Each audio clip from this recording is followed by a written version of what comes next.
Well, hello, and a very warm welcome back to another week on my allotment. It is the week before Christmas.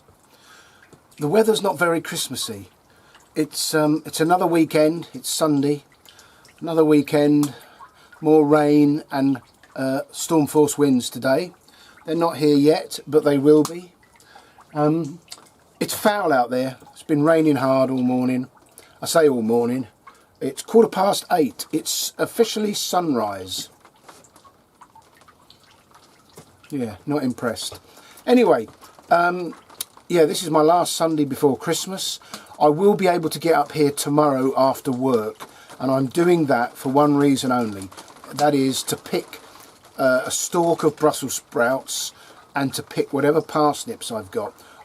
We haven't harvested any parsnips this year.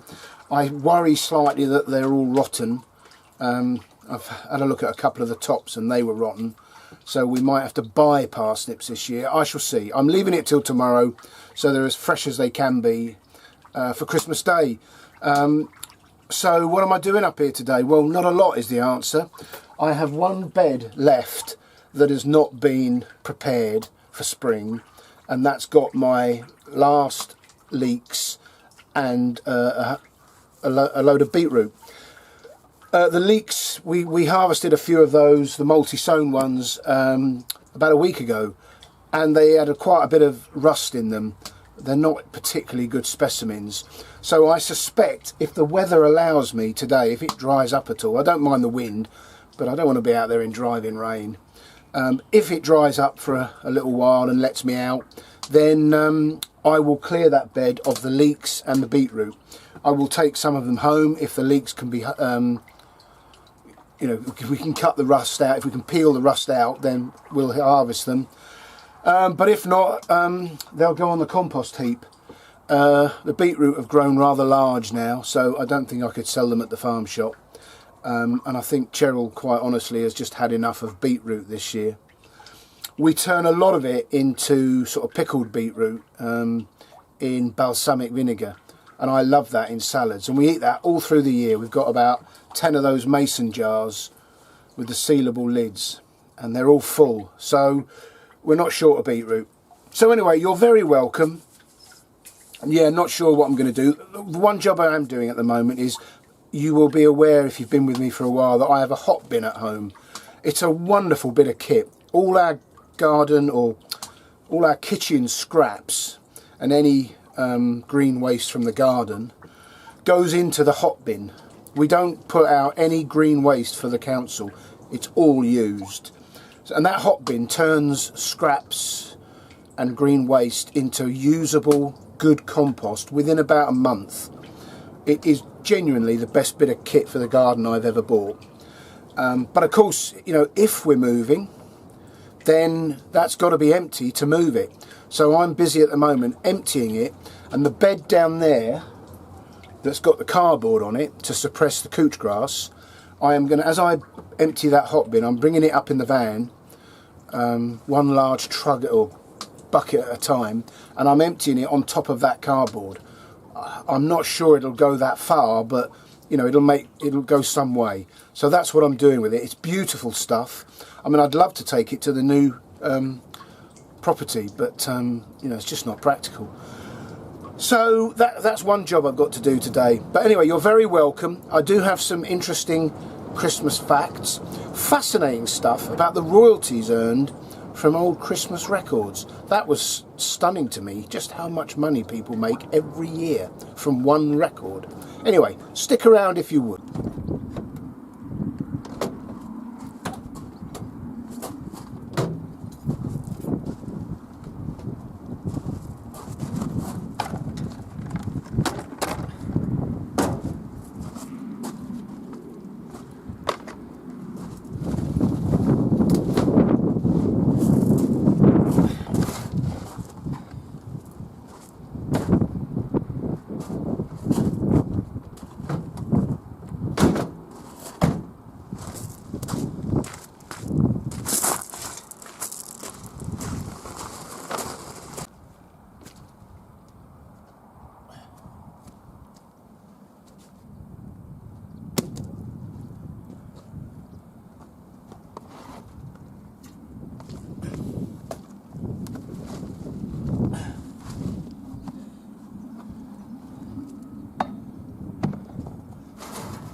Okay, so it's quite a large bed, and there's a long way to go.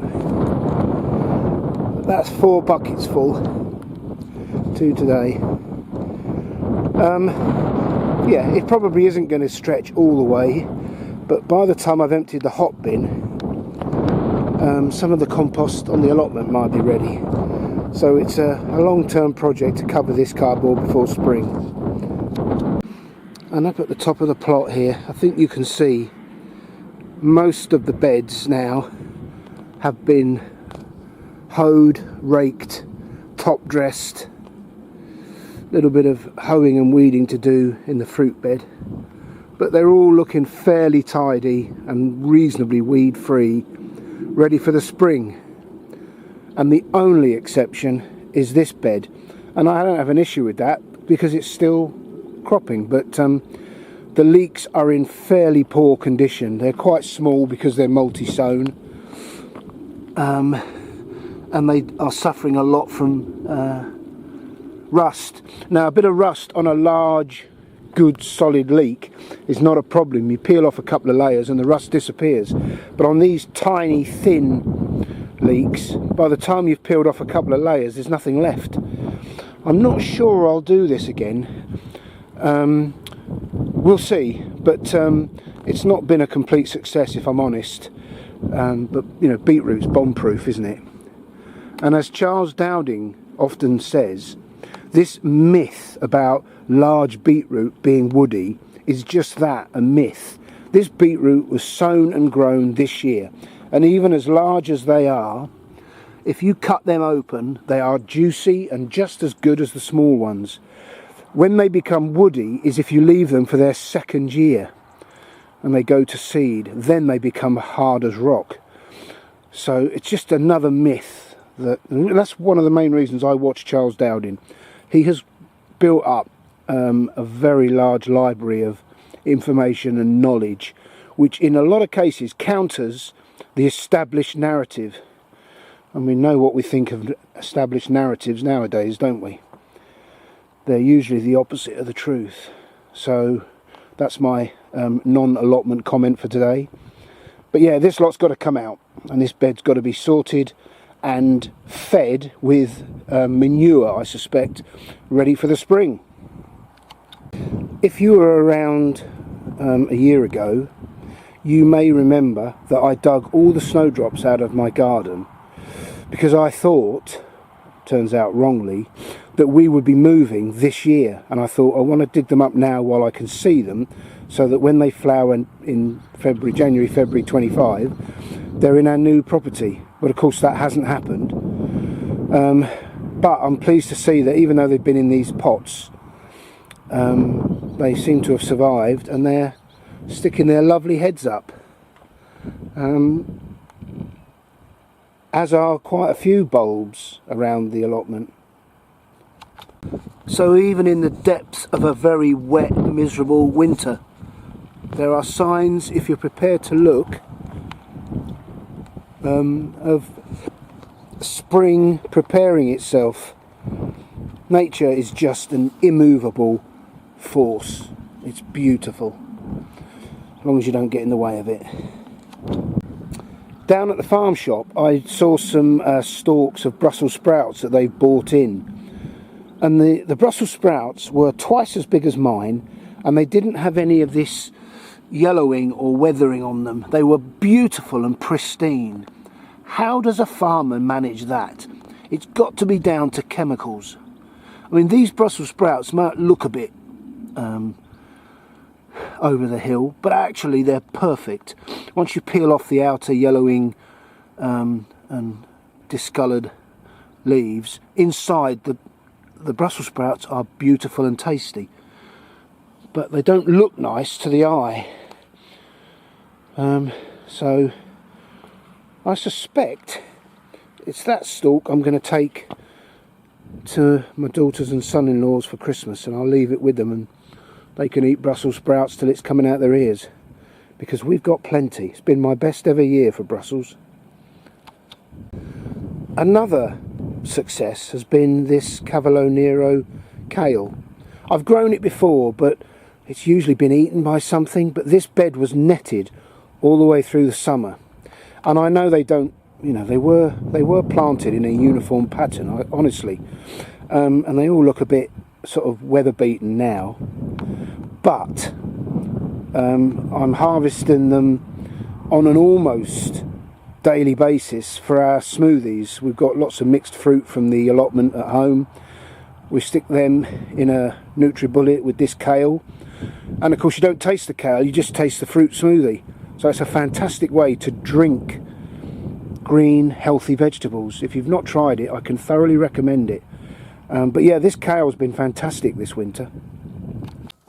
I ought to start by apologising for this rather silly looking woolly hat. I saw it in a garden centre. It's waterproof. You can sort of hear a sort of plastic liner inside it, and it's fleece lined. If I have any complaints, it's too warm. But with my bald bonce, it's nice to keep it warm. The other thing is, it's quite thick. The hat, not the head. Although, you know, that's another argument. And every time I bash my head coming in the shed, which I do on a regular basis, hence all the dents in the top of my bonce, it's like wearing a crash helmet. It's fantastic. So I apologise for looking silly, but I've reached that stage in life, I'm sure you may have as well, where actually practicality overrules style and fashion. You'll not be surprised to hear that style and fashion are not high on my priority list. Anyway, what is useless information. So as we march steadily towards Christmas this week, I thought I'd entertain you with a few interesting Christmas facts. I'm not sure if a Christmas Yule log is just a British thing. I'm not sure. A Yule log is basically a chocolate log, like a Swiss roll type thing, but they only come out at Christmas. So the Christmas Yule log was originally an actual tree log that was brought inside the home and burnt over the 12 days of Christmas. If I tried to do that, my wife would throw me out with the log. But that's what the Christmas Yule log is. It's a representation of that Christmas log. Interesting. It is technically illegal to eat mince pies on Christmas Day in England. Oliver Cromwell banned them. It was part of an anti-gluttony law he brought in. He wouldn't get away with that today, would he? And the law has never been rescinded. So it is actually still illegal to eat mince pies on Christmas Day. Mistletoe is from the Anglo-Saxon word mistletoe, which means little dung twig, because the plant seeds spread through bird droppings. And here's a few numbers for you. 16, the average number of presents a UK child gets. 13% of families in the UK attend church on Christmas Day. I find that hard to believe. That's quite high. 27% of families sit down to watch the King's speech, or Queen's speech as it used to be. 6.8 million is the number of iOS and Android devices that will be activated in the UK on Christmas Day. I don't know what that is. That iPads and phones, is it?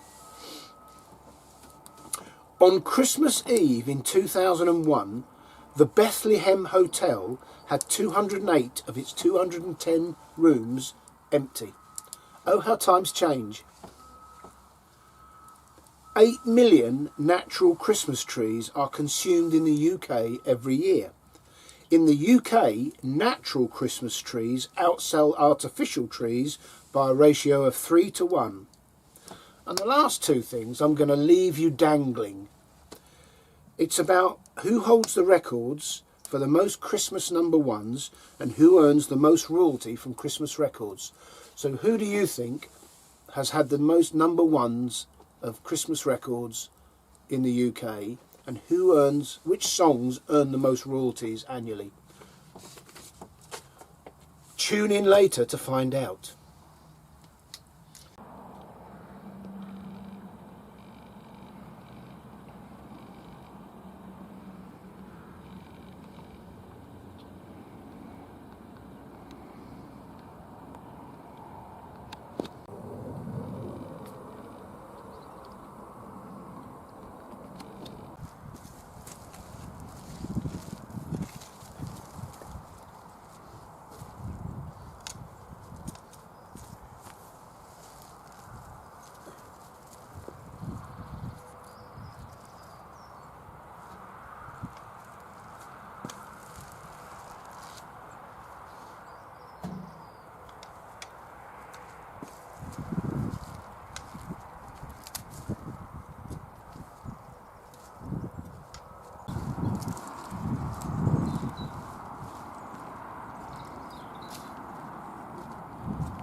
Well, the storm has arrived. The wind is howling out there and the rain is being driven sideways. So, it embarrasses me greatly to end on a weak note, but I'm giving up. Not fully, just for today. I've got a beautiful crackling warm fire.